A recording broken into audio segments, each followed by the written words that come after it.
Biri kılım жашап, 100 yılımga tete emgek ötökön tил илиминин дыйканы, элдик академик Мударис Кусейин Карасаевдин көз өткөнүнө 15 жылдын жүзү болду.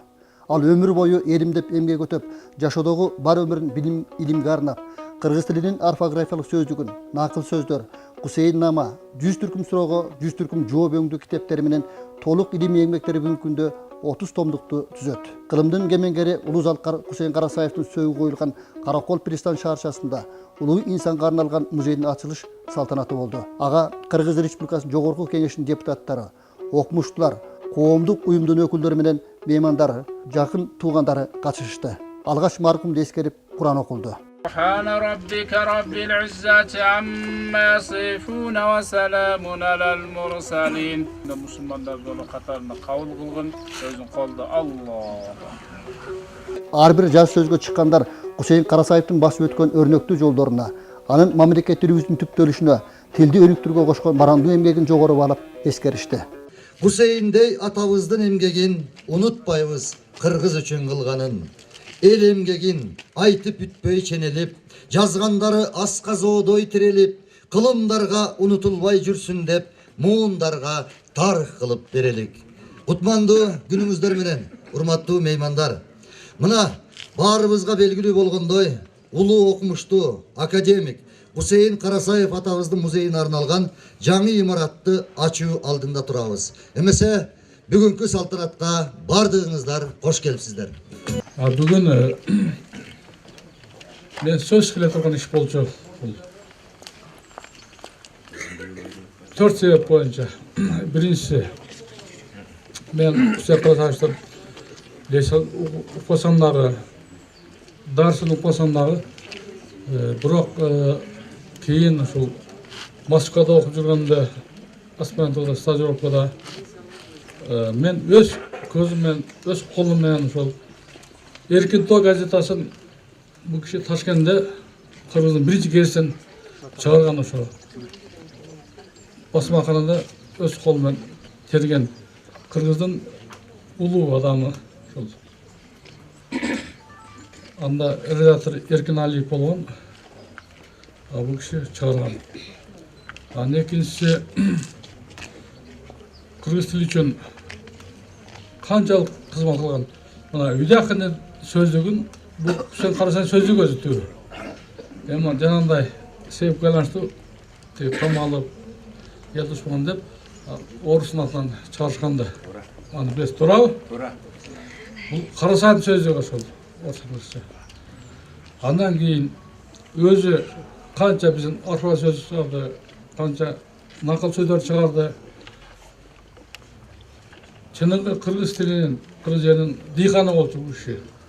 Эмесе урматтуу бүгүнкү салтанаттын катышуучулары, кийинки сөздү Кыргыз Республикасынын жогорку кеңешинин депутаты, СДПК фракциясынын жетекчиси Турсунбеков Чыныбай Акуновичке берилет. Урматтуу туугандар, агайын туугандар, бүгүнкү ушул жакшынакай маанилүү салтанаттын катышуучулары, мен дагы мына Амбана агайым айтып кеткендей, ар дайым Кусейин агайымдын элесине башымды ийип тазым кыла турган окуучуларымнанмын.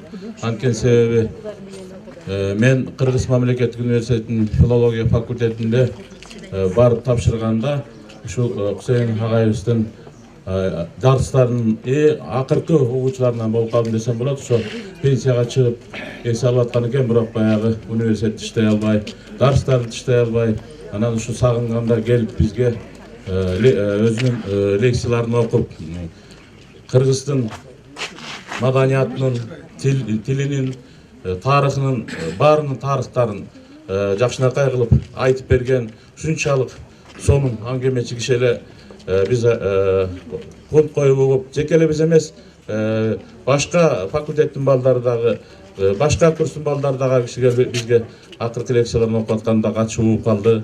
Мына ушундай улуу легендага айланган көзүнүн тирүүсүндө эле касиеттүү агайыбыз болчу. Мына бүгүн ушул Кусейин агайдын эң бир маанилүү мааракесине келип атабыз, бир жакшы салтанатына келип атабыз. Анан менин эсимде калган дагы нерсени айткым келип турат. Кусейин агай kiteplerdi abdan jakşı görüp üyü tolo kitep ele mına жаңа айтып кетти океан магазин üstünde 7-ci qavatda ekan şunday turçu keyde şu üniversitetten bizge okşogon baldardan jardam surap bolчу kiteplerini taşışıp berilip oturuşturup beriledi. Oşonda bayağı agişini sözünü okusu gelgenler barat elek bir 2 bala var, 3 bala var kiteplerini жарым saat iştirsek bir 2-3 saat agişinin asıl getlerini okup ketçibиz. Abdan keremetli getlerini. Uqqandan tajaç emes. Agişini uqqan kişiler uqqandan tajaç emes. Agişi da abdan bir jakşınakay til menen, şu jumşak ün menen aябай сонун кылып айтып берчү мына ушундай касиеттүү чыныгы Кыргыздын даанышман агайларынын бириси эле. Мына ушундай салтанатта турабыз.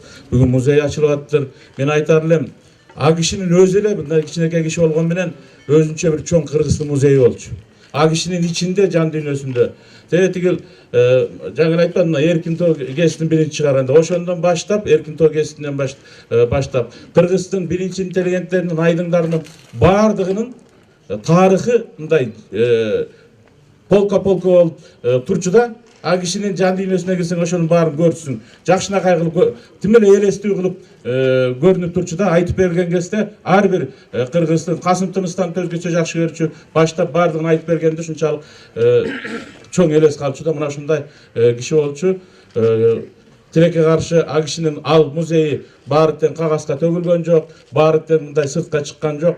Балким бир топ маанилүү нерселер агишинин ичи менен кошо калды болуш керек, бирок жок дегенде мына ошол кишинин ичинен чыккан жакшы бир материалдарды тилге байланыштуу, тарыхыбызга, маданиятыбызга байланыштуу материалдарды агиши колдонгон материалдарын ал жерге алып келип көрүп ушундай касиеттүү киши менен мындай нерселер бизге калтырыптыр деп эстеп жүрсөк мындан чоң биз үчүн маанилүү нерсе жок. Анткени биз тарыхыбызды билбесек, тилибизди билбесек, маданиятыбызды билбесек анда кыргыз эл катары жашай албайбыз.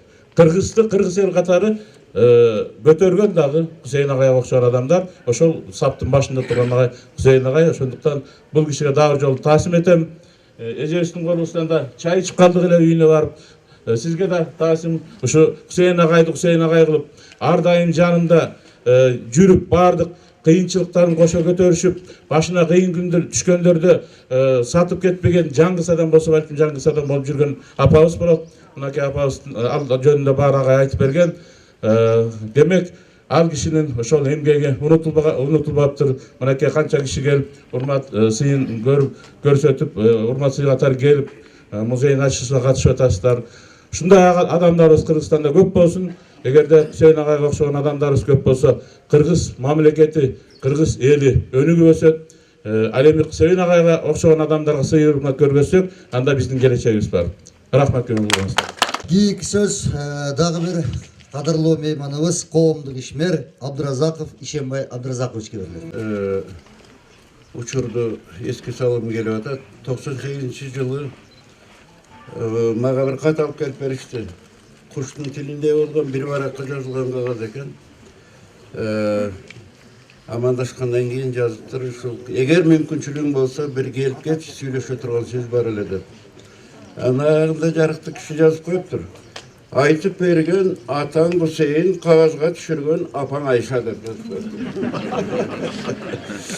Анан бир учур болду, анан кийин келип караколдо отуруп анан абдан эзишип сүйлөштүк көп. Эми ошондо токотери жарып биз бир эки эле эмесин айтып кетейин. Мына силер азыр эгемендүү болдук деп эле көп сөз кылып атасыңар. Менин ушу силерге айта турган бир сөзүм бар. Кыргыз эли канча кылымдан бери көксөп жүргөн тилегине жетти. Бирок ушу биз кыргыздар ушуга баркына жетип ээ боло алар экенбиз ушу мамлекетибизге. Биздин элибизде өргөнүмүш бар эле, сай-сайлап кетчү эле. Бири-биринин кызыкчылыгын тааныбай кеткен жагы болгондо ушу кыргыздан оомат кетчү эле. Ушу жагына сак болгула деп ошентсе. Экинчиси, биз колдон келишинче аракет кылдык деди. Кыргызстандын ушу мамлекет болуп өзүнчө эл болушуна борозун баштап бердик. Мен деле ушу илим жагынан эң чоң бир кыялым бар эле. Бирок турмуштун шартына жараша ошого жетишпей калдык. Бирок баштадык.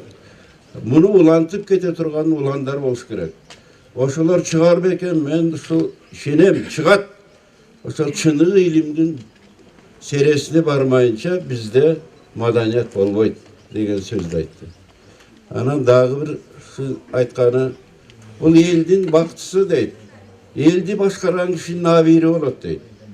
Eğer de eldin aldında жүрüp özünün jeke kızıkçılığın aldığa koygan kişinin anın özünün ruhi çaykoçu olup ketet.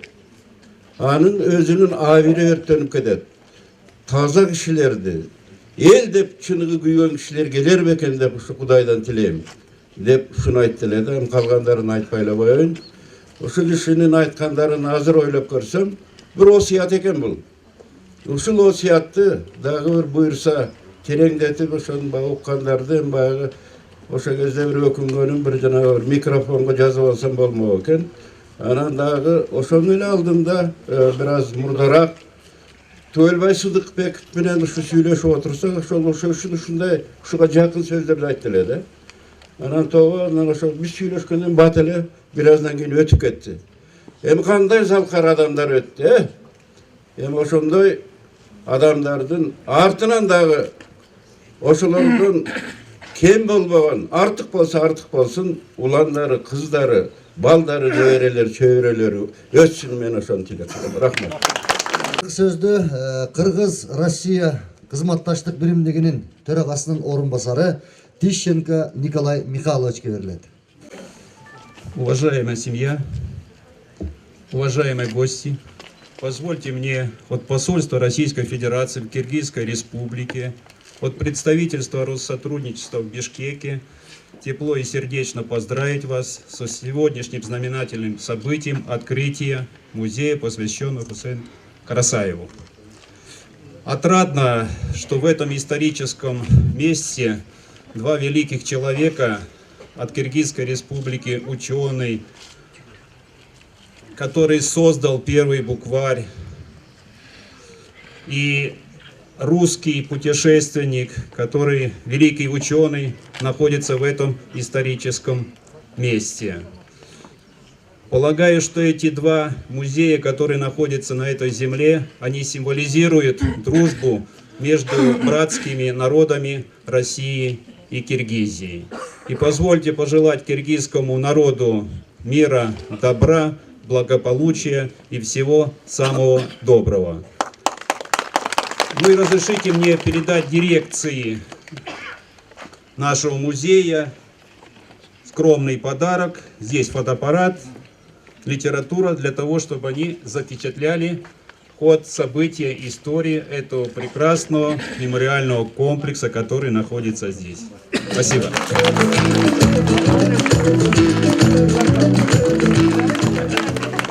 Каниметов Жаңораз Каниметовичке берилет. Урматтуу агайын туугандар, биз туугандары, айылдаштары ушул атабыздын бүгүнкү музейдин ачылышына чыкканына абдан чоң кубанычтабыз. Атабыз мына кыргыз эли геноцид болуп жок болуп кетүүдөн баштап эгемендүүлүк алганга чейин биздин мамлекет болгонго чейин бир кылым жашап өттү. Бул өтө кыйын мезгилдерди көрдү. Канчалаган куугундар, канчалык кыйынчылыктар, бирок ошого карабай кыргыз эл үчүн, кыргыз тили үчүн, кыргыз эли үчүн абдан чоң салым кошту. Мына баарыбызга белгилүү 90 жылдык той болуп калды. Мына Жумабыл Сооронбекович баш болуп баарыбыз туруп, ошол жерде 90 жылдыгын өткөргөндөн кийин айтат: "Ой балдарым, менин экинчи илхамым, экинчи дүйнөм ачылды" дейт да. Мына ошондон кийин канчалык эмгектер жаралды. Мына Айша апанын эмгеги чоң. Баардык оозундан түшүрбөй, ошо китепке түшүрүп баарын алып чыкты. Мына Токтаянда азыркыга чейин кеп бар, аңыз кеп бар да.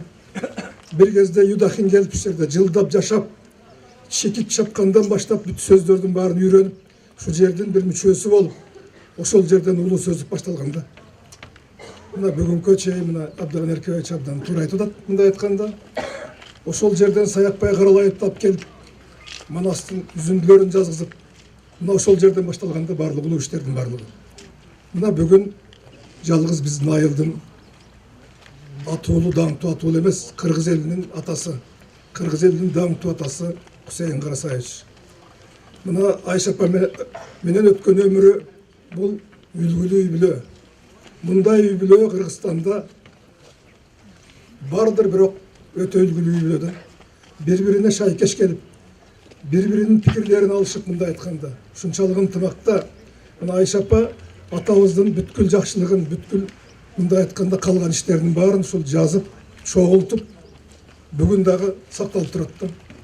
Мындай адамдар тарыхта аз жаралат.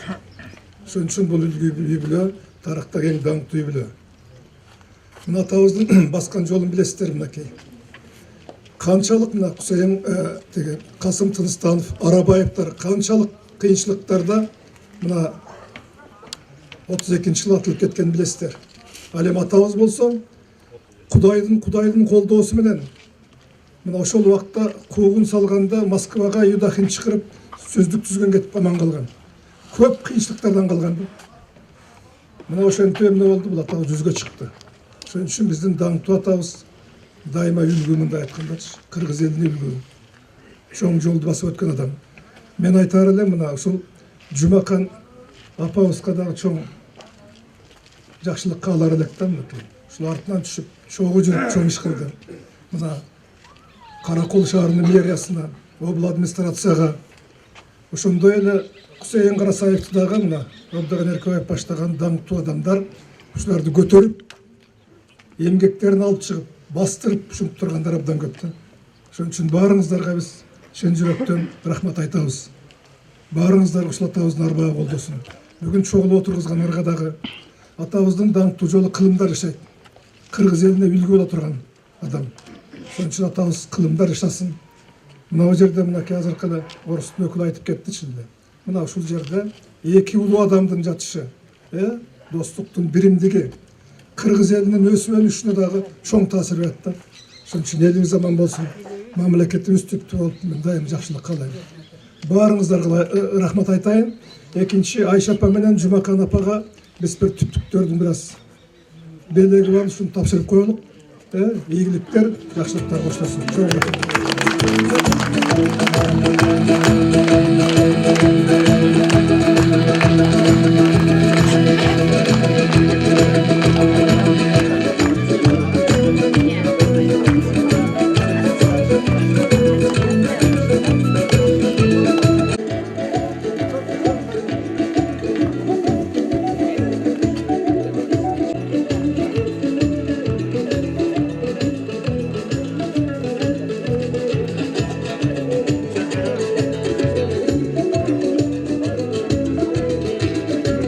Рахмат.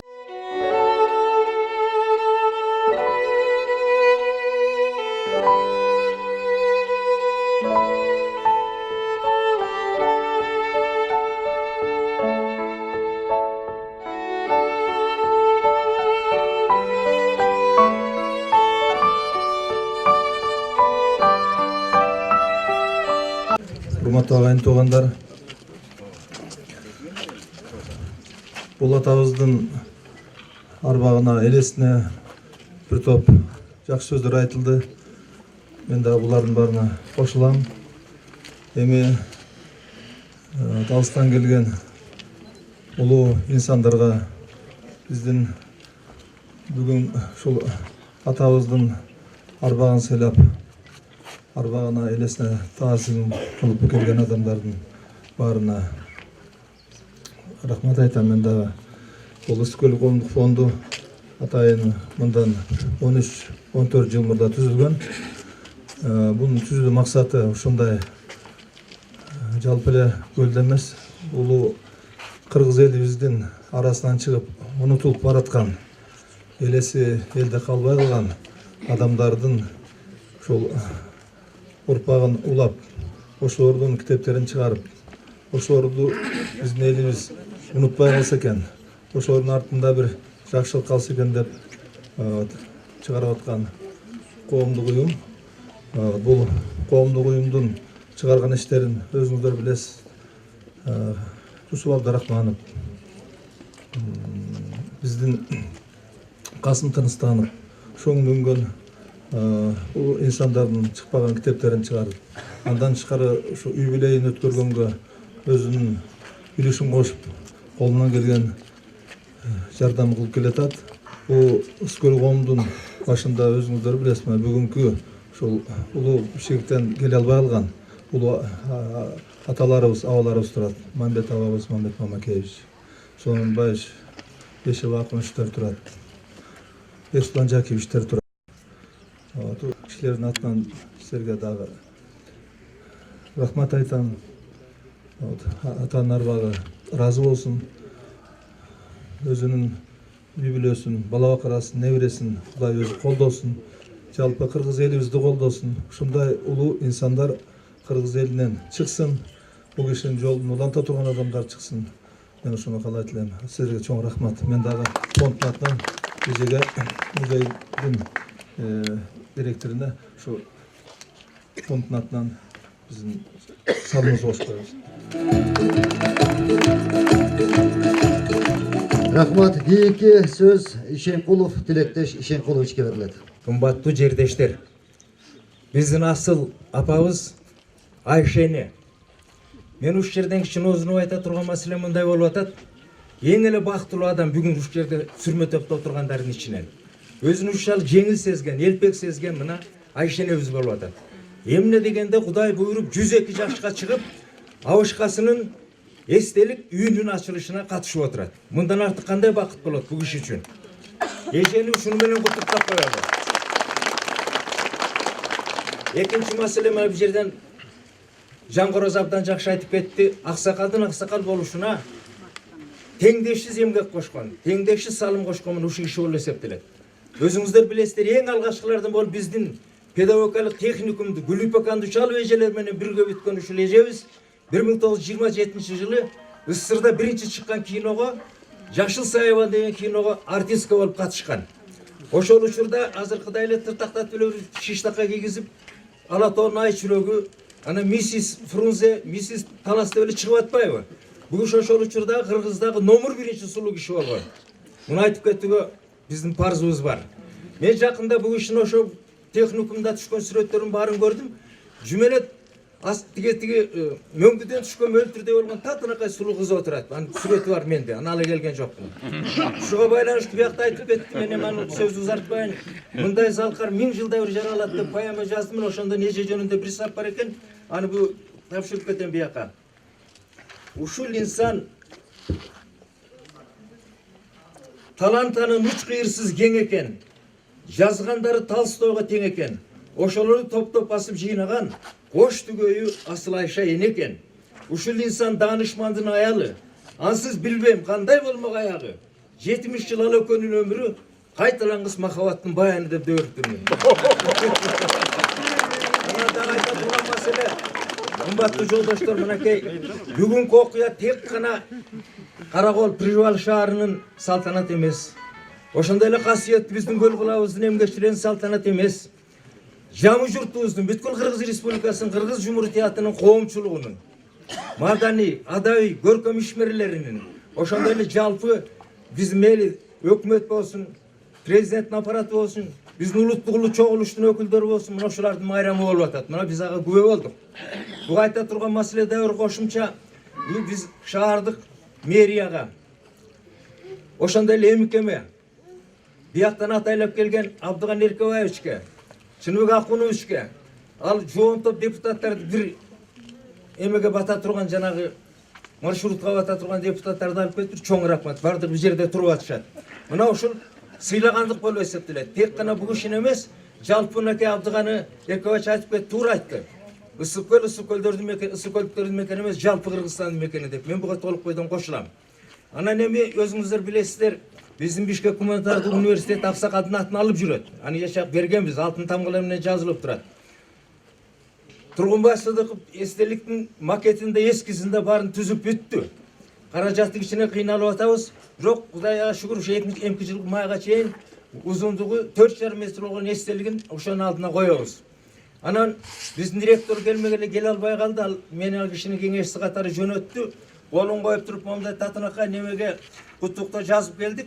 Аны силерге окуп эле коеюн. Биякта шаардык кеңешке, шаардык жетекчиликке, областтык жетекчиликке, ошондой эле жалпы Караколдун эмгекчилерине жакшынакай сөздөр айтылган. Ана муну осы эжеге берем, поэманы чыгарганбыз. Анткени мен Улуу Тууздун оңгусу деген китеп жазып чыгарганмын.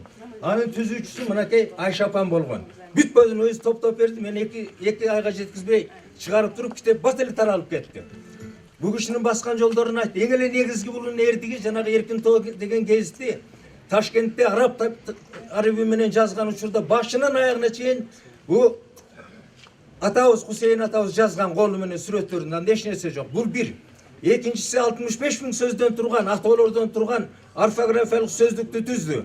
Кийин аны академиялап отуруп 85 000ге жеткизди. Экинчиси, үчүнчүсү жанагы сөздүк, орусча, кыргызча сөздүк, кыргызча, орусча сөздүк. 99,99% бу кишинин колунан чыккан. Абдыганы Кошатбек саясатка жараша тиги Вася Тайкени жазып койгон бизага. Бирок түзүүчү катары калып калды да, бул абдан чоң маселе болуп эсептелет. Экинчи бул кишинин эрдиги укмуштай китептер жазды. 7 китеби чыкты. Башымдан өткөн мажаралар дегенди жазды. Накыл сөздөр дегенди жазды. Өздөрүшкөн сөздөр деген, өздөштүрүлгөн сөздөр дегенди жазды. Ошондой эле Карасай Нама дегенди жазды. Түгөлбай Сылыкбековдун кириш сөзү бар. Мен өзүмдү кыргыз тилин залкар билүүчүсү, көөнө сөздү дагы, көркөм сөздү дагы, ушунчалык мыкты билген адам экен деп жүрсөм, чындыгында Хусейин Обама 1 чакырым жакындабайт экен деген сөзү бар. Китептин башында жазылып турат. Чыңгыз Айтматов айтты, бул киши кыргыздын тарыхына энчисине келип, бир гана кете турган адам деп жазды. Казакстандын академиги атайлап келип, бул кишинин 90 жылдыгына келип кетти, ал айтты, кыргыз эмес, казак, түркмен эмес, өзбек эмес, бул бүт түрк улутунун эң алдыңкы тиги даанышман, мудариси, окумуштуусу, тил изилдөөчүсү болуп эсептеген сөздөрү бар. Мына ушунун баарына биз өзүбүз күбө болуп атабыз. Эми сөздүн акырында айта турган маселе ушундай болуп атат. Мен Давир Жолошо биздин университеттин жетекчилигинин атынан эбике өзүңүзгө, шаардык мэрияга ушунчалык чоң ыраазыбыз, ушундай көңүл бөлүп туруп татынакай түбөлүккө кала турган ушу аксакалдын эстелик үйүн курдуңар, элес үйүн курдуңар. Ушул бойдон силердин ишиңер ийгиликтүү болсун. Дайыма силер ушул Сыккөлдүн казыр баркын көтөргүлө, өткөн эле жолду кандай деңгээлде өткөздүңөр, Масалиптин 80 жылдыгын эч бир жерде болбогондой өткөздүңөр. Эң чалаңыз кеп болуп жүрөт. Ошондуктан бул жерге бүгүнкү митингге катышып отурган биздин бардык жердештерге, туугандарга, эжелерге, агаларга, инелерге, кыздарыбызга бардыгына мен ушу узак өмүрдү, бактылуу, таалайлуу турмушту, маңдайлары жарык болуп, көңүлдөрү көтөрүнүп болуп, дайым эле жаркырап биздин арабызда жүрө берсин деп бүтүрүп коеюн. Рахмат.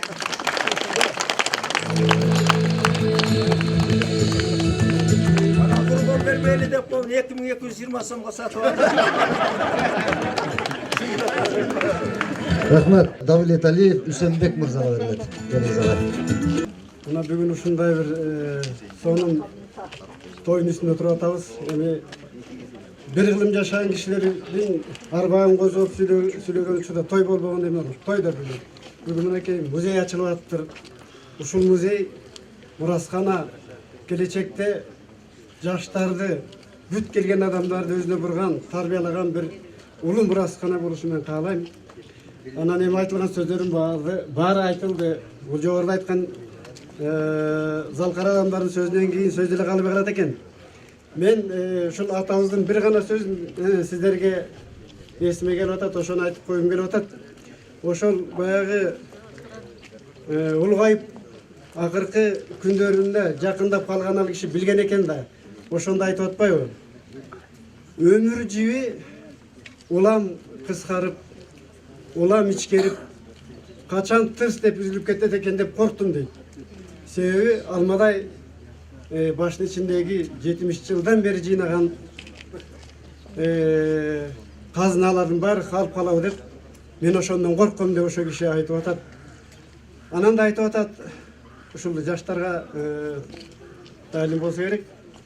Ошо 96 жаш курагында 6 ай иштедим дейт киши, китепте жазылып жүрөт ушинтип. 6 ай иштедим. Эки чыканагым кызарып талыды.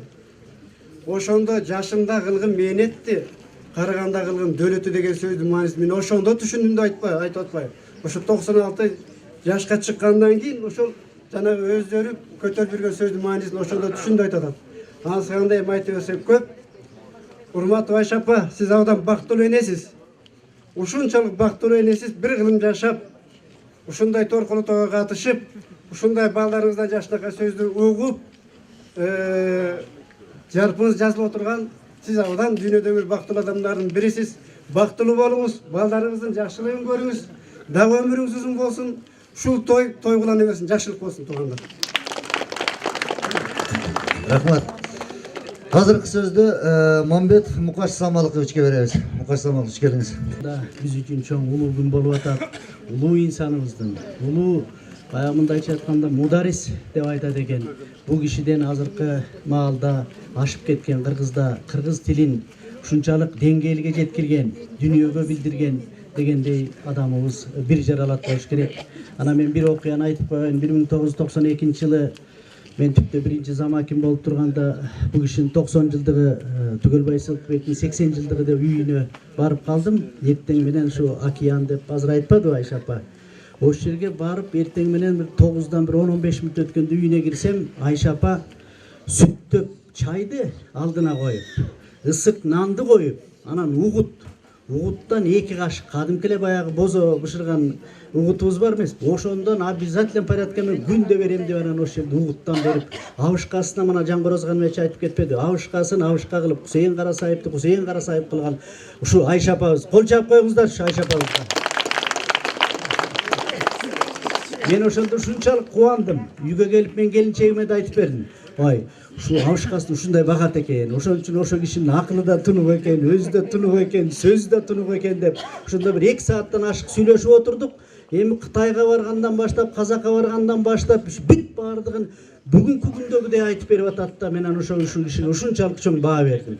Эми ошого жеткирген мына Айша апа кыздары, Кудайым эми сиздерге ден соо берсин, аман болуңуздар, элибиз журтубуз аман болсун, ынтымакта ушинтип эле Кудайым колдоп жакшылык турмушта жашай берели. Рахмат сизге. Урматтуу меймандар, урматтуу Айша апа, Алтынай эже, калайык журт, сиздерди Каракол шаарынын Жарандык коомунун атынан жана Жарандык бирлик коомдук бирикмесинин атынан 20-кылымдагы Кыргыздын соңку кайра жаралуу дооруна негиз салган, маданиятына негиз салгандардын бири даанышман, аалым, көрөсөн ойчул Кусейин атабыздын ажайыпканасынын ачылышы менен жана ошого туура келип аткан Кыргыз Республикасынын мамлекеттик тил майрамы менен сиздерди кызыгуттуктаймын. Сайың барбы, Кыргыз сөгү жатпаган, кайың барбы, Кыргыз балта чаппаган, асманда жылдыз көппү, жерде кыргыз көппү деп дүйнө элдери суктанган, уускан менен барып Кытайды силкинткен, атактуу Атилла менен барып Европаны баскан, Орошон Чыңгызхан, кайнымдар деп баш урган, дүйнө элдерине көчмөн маданияттын нурун чачкан, улуу Манасты жана Манас дастанын жараткан, улуу Кыргыздын мекени, азыркы алакандай Кыргызстандын, аттын кашкасындай Кыргыз элинин чачырап, өчүп, өңүп бараткан керемет тилин бирден мыскалдап жыйып, маданияттын маржан дөөлөтүнө айлантып, эгемен Кыргызстандын 21-кылымдын урпактарына ыйык табарык кылып тартуулаган абырою бийик, арбагы асыл Кусейин атанын көөнөргүс мурастарга толгон ажайыпканасынын ачылышын ысыккөл эле эмес, жамы Кыргыз калкынын, Кыргыз Республикасынын сыймыгы болду деп терең канагаттануу менен айта аламын. Азыркы сөздө областтык ардагерлер кеңешинин төрагасынын орун басары Шарапов Жакшылык Шараповичке беребиз. Туғандар, атабыздын болгон жакшы нерсенин баарын айттыңар. Мен эми бир эле моментин айтып өтөйүн. Şu Karakolda turganda bir gün surap kaldım. Ata bu bizdin ayılga toktayanga saakpa karalayıp men kicheke çakta köp kelçek. Ne sebepten de? Al mınday dep aytты. Bu karalayıp Kıtayga kaçam dep akşira kıyıp kalıptır. Anan Kasım Tımıstan magan tapşırma berdi. Karalayıptın manasın жазмага түшүш керек деп. Макул деп келдим дейт. Маманга келип таба албай анан Токтаянда Бейшембажы деген киши бар экен. Ошол кишинин баласы нечти келиптир. Ырысып Жунуш деген. Бул Ырысып Жунуш экөө чогуу чыккан. Ташкенттен окуган, анан Москвадан окуган. Анан аны алдырып алып туруп, ошол Токтаянга алып барып Курман деген ашкан үйүнө жаткырып 2 жылы Manasты жаздырат. Ошол жунушуп, ырысып жунушту калтырып, өзү тышынан көз салып турат. Бүткөндөн Касым тыныстан калып барса, карап, анан гана менчелик манас айтылар бекен деп, Касым тыныстанып баягы манасты айтып кое бергенде, каралайып үпөйө түшүптүр. Жок, сен коркпо. Бул жаттама манасчы, сен накта манасчысың деп, анан Исакеевке алып барат. Исакеевке алып барса, муну кое тургула, эме убагында чыгарабыз дейт. Мына ошол атабыздын кылган эмгегине эме кылып, таасим кылып, Каралаевдин ошол сүрөтүн түшүргөн портретин ала келдик. Ошондой эле туугандардын атынан өзүнүн портретин ала келдик. Жаткан жери жайыл болсун, Кудай ыйман берсин, арбаа колдосун, апабыз болсо мындан ары көп жашасын.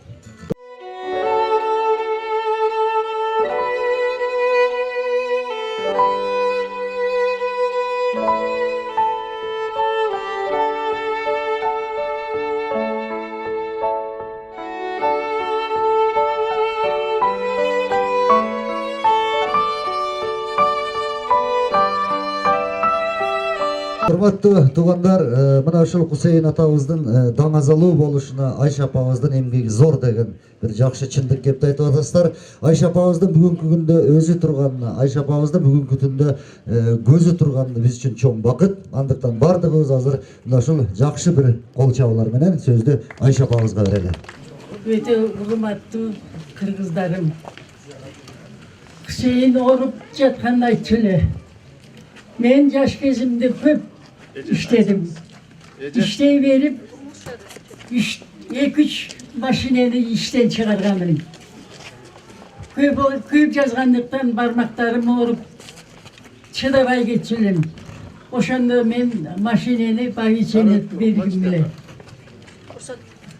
Эч жазыксыз тил уттум, кулгунтук көрдүм, кор болдум, ыза болдум дечи эле.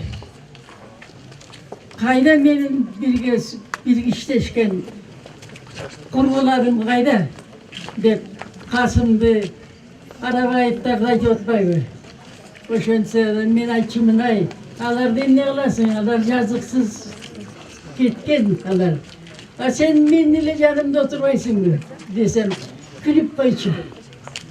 Байкыш. Анан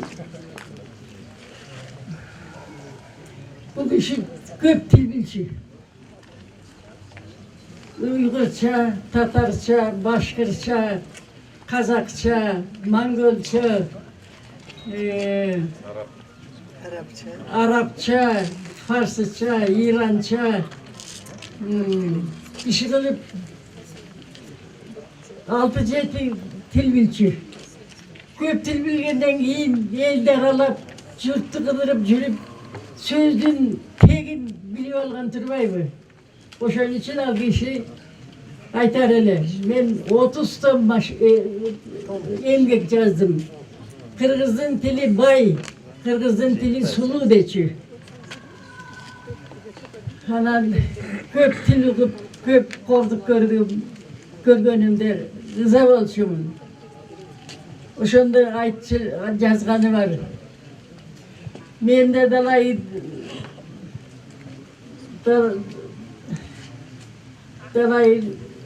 кордук көрдүм,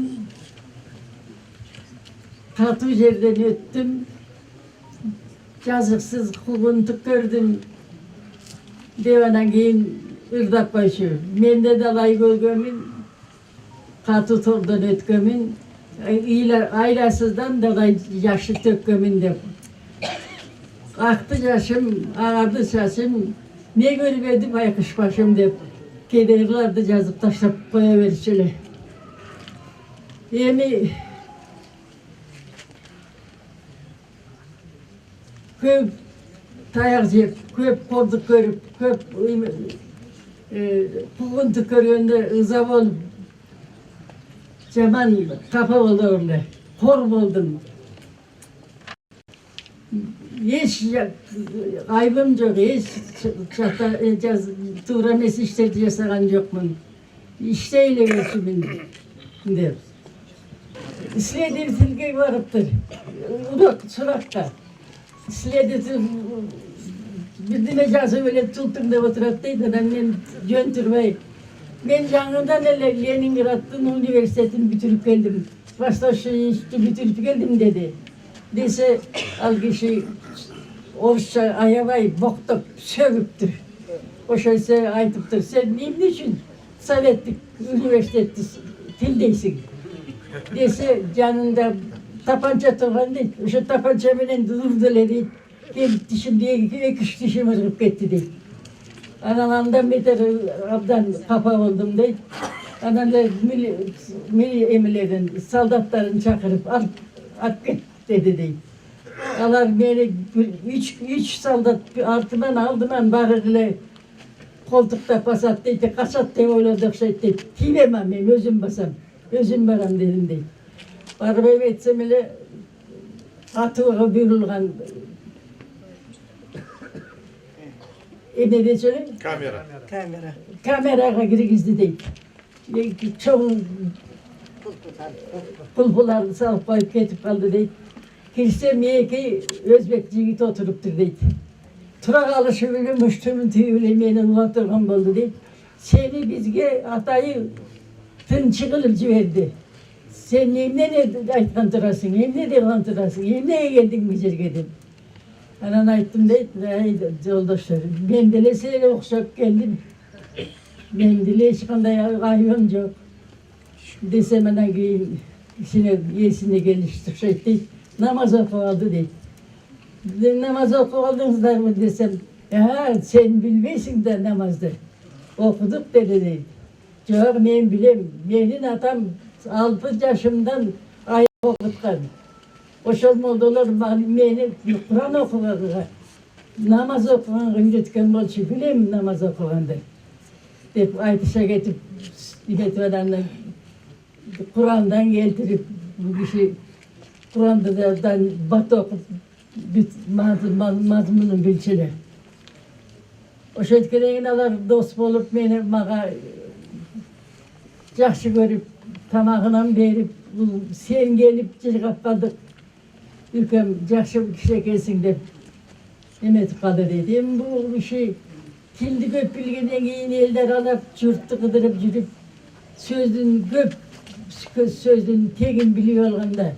Oşun için men 30 tom emgek yazdım. Kırgızın tili sulu, Kırgızın tili koz, bay Kırgızın tili dep köp aytar ele. Emi akkarasın, kızıldarısın, kan ordunda olsun, kariyalar nuskalı olsun, bayviçeleri berekeli olsun, uldarımız imanlı olsun, kız gelinlerimiz uyaklı olsun. Elimiz yerim bey, hizmet kılıp yemek kılsa, kırmağına kızıl tolot, tasarkonumuz toltura olat, dep yıllar yazıp taşlayıverçi. Taşlayıvergen kartışkeleri tolup getkende yok öyle oturuvalı, hani dette valı onan giyin. Al kişi ayta verçi, men başı yıkıyor, basa verçi. Başından ökövüz birge iştep, birge dimetip jülüp köngömüzde. Oşonda aytar ele. Sen bolbosun men bunun barıncası bütelbayt bolşumun. Sen şunun meni köp jardam kılıp atasın. Dep razı bolup kalar ele. Emi Kırgızım aman bolup ırın-ırıda toyun toylup nüskalı jakşı ömüründen arı süreversin, amançılık bolsun. Amin.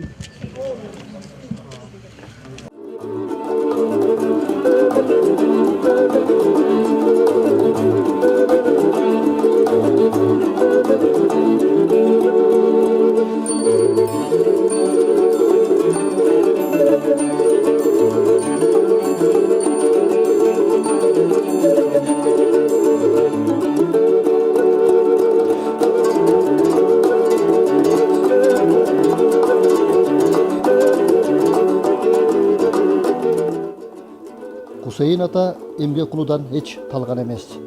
Күн түнү ийне менен кудук казганда иним үстүндө талбай иштеп, ушул сыймыкка жеткендигин атпай журтчулугубуз жакшы билет. Жеңили жерден орун колдон алган өмүрлүк жолдош Айша апа 70 жыл бирге өмүр сүрүп, Кусейин атанын эмгек даңазасына тең ортоктош да, күйгөн да, акылдаш да, айкөлүү да болгон. Ал 102 жашка келсе да өзүнүн акыреси тунуп койгон. Жарыш сөздөн соң музейдин кызыл тасмасы кесилип, аземгага катышкандар биринчи жолу анын астанасына аттап, андагы Кусейин Карасаевдин күндөлүк турмуш тиричине колдонушу буюмдар, сүрөттөрү, эмгектери менен тааныша алышты. Музейде Айша апа эскерүү китепчесине өзүнүн кол тамгасын калтырды.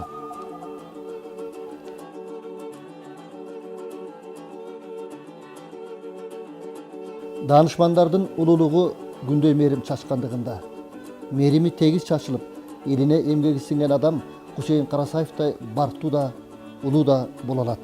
Кезсе керек кемигенсип бир дүйнө, кемеңгердин кеткениндей зоогулап, бир кылымды 100 кылымдай жашаган кыргыз барда Кусейин ата бир турат.